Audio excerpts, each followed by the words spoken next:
Hay una propuesta de fusión de Petroamazonas y Petroproducción. ¿Qué nos puede decir el ingeniero Carlos Sañay acerca de ese tema? Bien, muchas gracias. Efectivamente, en los actuales momentos tenemos un estudio hecho por una compañía llamada Deloitte acerca de una fusión entre Petroamazonas y Petroproducción, que ahora se llama Gerencia de Exploración y Producción. Esta propuesta es de absorción por parte de Petroamazonas de lo que antes era Petroproducción y que ahora se llama Gerencia de Exploración y Producción. Recordemos que hace algunos años, cuando la Marina estaba a cargo de Petroecuador, se contrató a una compañía británica, específicamente escocesa, basada en Edimburgo, llamada Wood Mackenzie, a la cual se le pagó aproximadamente $6 millones para que hiciese recomendaciones a Petroecuador de cómo debía reestructurarse. Y se llegó a reestructurar a Petroecuador como antes existía, hace unos 14 años. Ahora se quiere hacer una nueva reestructuración de Petroecuador, desmembrándola, quitándole la actividad de exploración y producción para favorecer a una compañía que es inviable en el futuro por ser demasiado pequeña y por no tener la capacidad de obtener nuevos contratos o nuevos pozos petroleros o campos petroleros.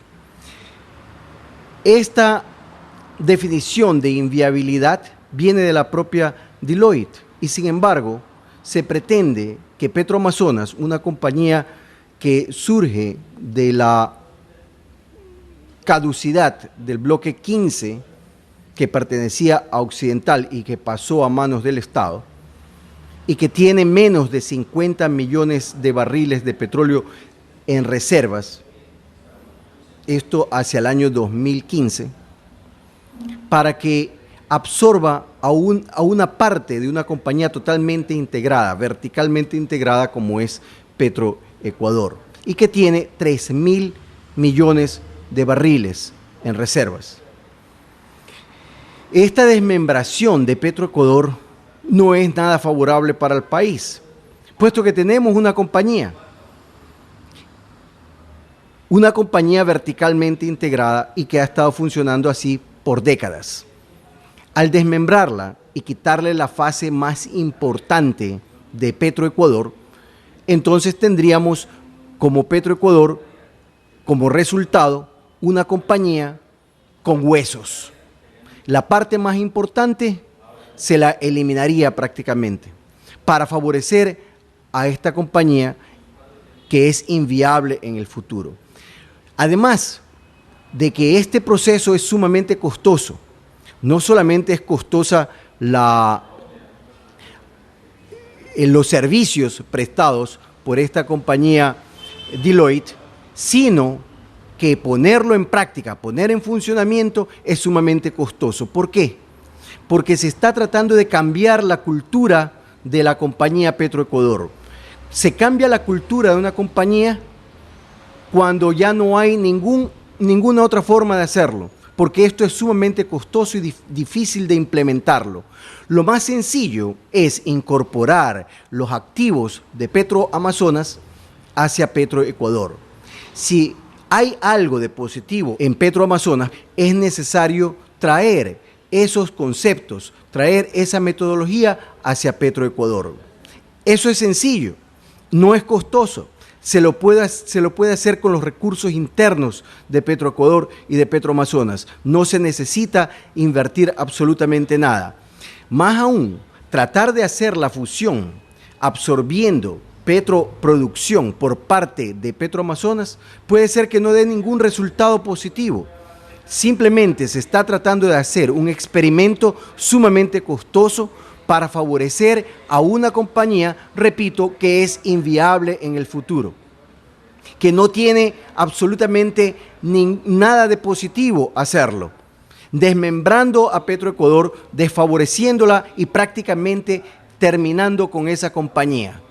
Resultado será que tendríamos dos compañías, una Petroamazonas que es de exploración y producción, en donde quedarían todos los activos de Petroecuador, y la otra, Petroecuador, que tendría solamente huesos, como la refinería de Esmeraldas, que es obsoleta, y las otras pequeñas refinerías que son más obsoletas todavía. Yo creo que el presidente de la República debe pensar bastante bien al respecto, porque detrás de esto se denuncia que hay intereses privados de ciertas personas que están siendo acusados por un asambleísta en la Contraloría de querer favorecer a sus compañías privadas. Hay demasiados intereses de por medio, y yo creo que el presidente de la República, de una vez por todas, debe tener, manejando el activo más importante de nuestro país, que es el petróleo, por personas que realmente conocen de la materia y que son totalmente independientes y que no tienen absolutamente ningún interés privado de por medio.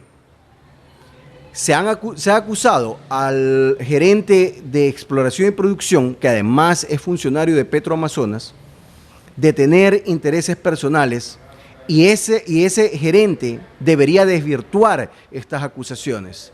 Y mientras duran en las investigaciones, considero yo que el presidente de la República debería separarlo temporalmente hasta que se esclarezcan si es que en realidad tiene razón el asambleísta en acusarlo de tener intereses personales o que eso quede desvirtuado.